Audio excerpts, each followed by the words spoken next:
So here's the easiest way to explain this to you from a basis of universal laws. And as you understand this, then everything that you're living or everything that you're watching anyone else live will begin to make sense to you. So here's the best way of explaining this. You may be hearing the word you, because you are the one who wants and you are the one who doubts. Or you are the one who wants and you are the one who believes. You are the one who focuses on what you want and you are the one who may be focused in opposition, but you are the one. You are the only one who can decide what you want and you are the only one who can thwart it. Often you say, oh, no, it is not me thwarting this desire. It's the economy. And we say, but it's your focus upon the economy. It's your attention to the downside of things that causes you to keep active in your vibration contradiction. Now, before any of this makes sense to you, you have to remember that you are a vibrational being, and most physical humans don't remember that because you are so good at being vibrational beings, so good at interpreting vibration. You think you're flesh, blood, and bone. You think you're human. You think you're material in the sense that others can see you and touch you and recognize you and hear you.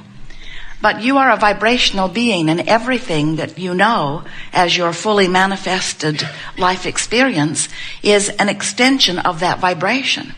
And if you will take the time to recognize the vibrational nature of you and reflect on the origin of the signal that is you, and then recognize the power of the vibration of your each and every thought, and then use your emotional guidance system just as you intended to understand the frequency of the thought that's active within you in any point in time, you can, in a very short order of time, work the bugs out of your vibration-resistant thought. You're going to break loose into a whole new creating pattern. Things that have been log-jammed for a long time are going to loosen up for you. When you want something, let's say more money, and you are so aware of how much money you have and so aware of what your debt to income ratio is, and so aware of what's going on in the economy, or so aware of the reality of what is right now, this red hot minute. Even though you've asked for far more, and far more is queued up for you, and could come to you now, because it's done. All you have to do is find the vibrational equivalency to it, and it must pour into your experience in a way that you and others can see it. But you've got to be a vibrational match to it, not the absence of it. And the tricky thing about being the realist that you've been objectively trained to be is that when you truthfully tell it like it is right now and train your vibration into that thought, which makes it that belief, which makes it that expectation, which makes it that point of attraction, you hold yourself away from your fortune that is waiting for you only because of a little sloppy focusing. Or maybe because you don't understand the laws of the universe. Most people offer most of their vibration in response to what they are observing. So then, because observing good things makes you feel good and observing bad things makes you feel bad, then you set out as individuals and as cultures, certainly as governments, you set out to try to control the circumstances because you've already proven to yourself that attention to that good feeling thing makes me feel good and attention to that bad feeling thing makes me feel bad. So I guess we should just all, you say, control the circumstances so that we can feel good about more things. And then you battle endlessly about the way those conditions should be. Don't you? This is my land. This is my land. No, this was my idea. No, this was my idea. And as you scramble around battling with one another without even meaning to, you hold yourselves outside of your vortex of creation.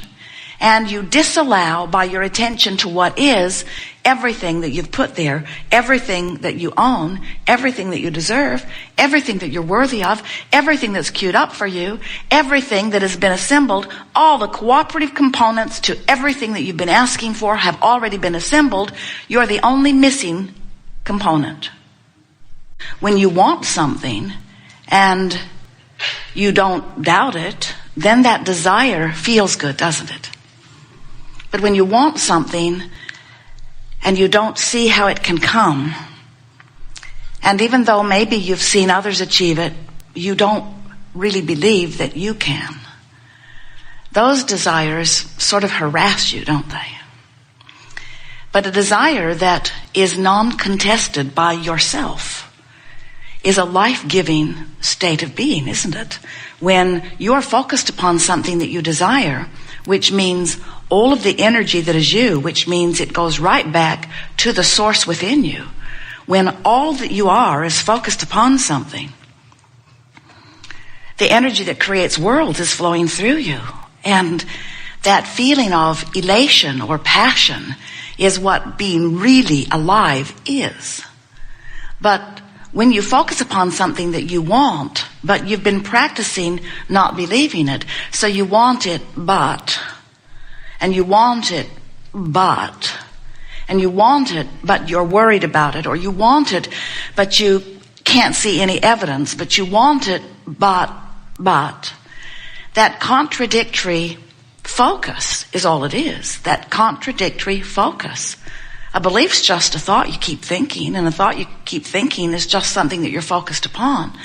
So you have a vortex of creation, an assembly of all things wanted, circumstances and events, other people, attitude, information, everything that is necessary to satisfy the questions you're asking, the problems you're looking for solutions for, the creations you're creating.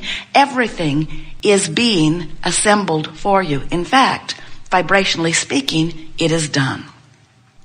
If we can get you to accept the reality of this vibrational reality, and if we can attract your attention from the reality that you are counting as reality. In other words, you often don't want to count it until it's manifested. You don't want to count your money until it's in your bank. You don't want to count your lover till in your bed. You don't want to count your prosperity or well-being until it is manifested where all can see it. And we want you to learn to see through the eyes of Source. We want you to come into, vibrationally speaking, your vortex of creation so that you can know your prosperity in the moment that it is a vibrational reality. And once we are able to, you might say, distract you from the reality that has so much of your attention and call you into the vibrational reality that is the precursor of your next reality. So the question that we really want to get to the heart of as we are chewing together today is, are you a cooperative or an uncooperative component? And here's an easy way to know it. If you're frisky, you're cooperative. If you're ornery, you're uncooperative. If you're happy, you're cooperative. If you're unhappy, you're uncooperative. If you're joyful, you're cooperative. If you're pessimistic, you're not cooperative. If you're ornery, you're not cooperative. If you're overwhelmed, you're not very cooperative. If you're fearful, you are so uncooperative. And many of you would say, but I have reason for my fear. And we say, doesn't matter. You're uncooperative to your own cause. But I have reason to feel this way. I've been watching CNN and I know what's going on. You want me to be oblivious? And we say to that, we want you to be oblivious to the things that make you feel ornery, that make you feel fearful, that make you feel unhappy, that make you feel pensive, that make you feel angry. We want you to be oblivious to them while you are aware of things that make you feel better. But we've never known anyone who could just withdraw your attention from something because, first of all, your attention to it is the reason it's close by. And the reason it's close by is the reason you're giving it your attention. sort of a cycle of attraction.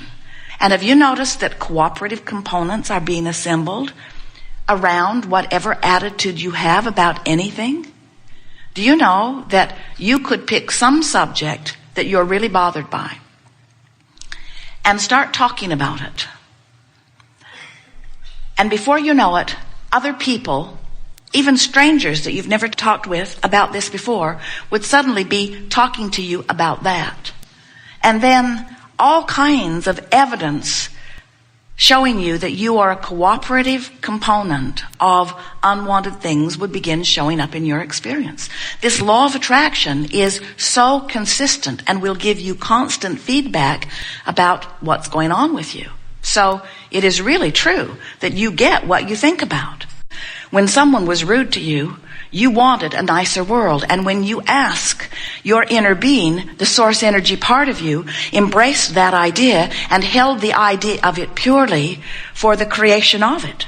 When you don't have enough wellness in your body, and so you ask for more wellness, that non-physical part of you takes that idea and holds steady the vibrational attitude of that. Everything that you know that is now physically focused was at one time, prior to the manifestation, vibration. And vibration is the beginning of everything that you know that is manifested. So it is important to realize that when you don't have enough of something and you ask for more of it, you send forth, we're not kidding you even a little bit, a vibrational rocket that the source energy part of you holds and becomes. That's why we can tell you unequivocally that when you ask, it is given every single time. When you ask, it is not just given. When you ask from your physical format and you send forth a rocket of desire, the non-physical part of you embraces that desire and becomes it. And because everything is vibrational before it is manifested, you have to understand that that vibrational beingness is done. In other words, the precursor to the manifestation is already in place. So now what happens is that law of attraction responds to this powerful vibrating force that is really who you are. You sometimes think that when you ask for more money, you are the creator of more money. But it is much bigger than that. You are the creator of you, a more prosperous you. When you ask for a relationship, you might think that you are the creator of a relationship. But what you are the creator of is you within the relationship that you are desiring. In other words, we cannot find a stronger way of saying this, and so we're just going to leave it to you to hear it. We'll say it many, many, many times. You are the creator of your reality, which means you are the creator of you. You are the creator of you and your experience and your relationships and your body and your prosperity and your clarity. You are the creator of your relationship with everything that exists. You are the creator of your reality. Creation. Everything that you feel, every emotion that you feel, and everything that is happening to you is happening only because of your relationship with who life has caused you to become, and you're allowing it or not. So rather than spending a lot of time talking about all of these points of attraction that could be going on. There are people who are sick with this disease and people who are sick with that disease and people who are having this trauma and this trauma. All kinds of things happening in the scope of human events. You look around, you see it all. But none of that is consequential. What is consequential is this vortex and your relationship to it. If your vortex is spinning as it is and you are holding yourself in fear or anger, you're so far from your vortex that there is a contradiction within you that has this really strong negative energy moving through you, and you don't feel good. When you get over into the vicinity of hope, closer to your vortex, you feel so much better because there's less resistance within you. And when you get into the vicinity of hope, your vortex will frequently take you in. And when you get in, oh, you're going to have a good ride. That's that feeling of elation. The best feeling in the world is moving into the vortex. The exhilaration that you feel, the feeling of passion. And of course, once you get into the vicinity of hope on several subjects and your vortex takes you in, now inside this vortex where you have clear view, now you begin to understand. You begin to know. You begin to believe and know. And that is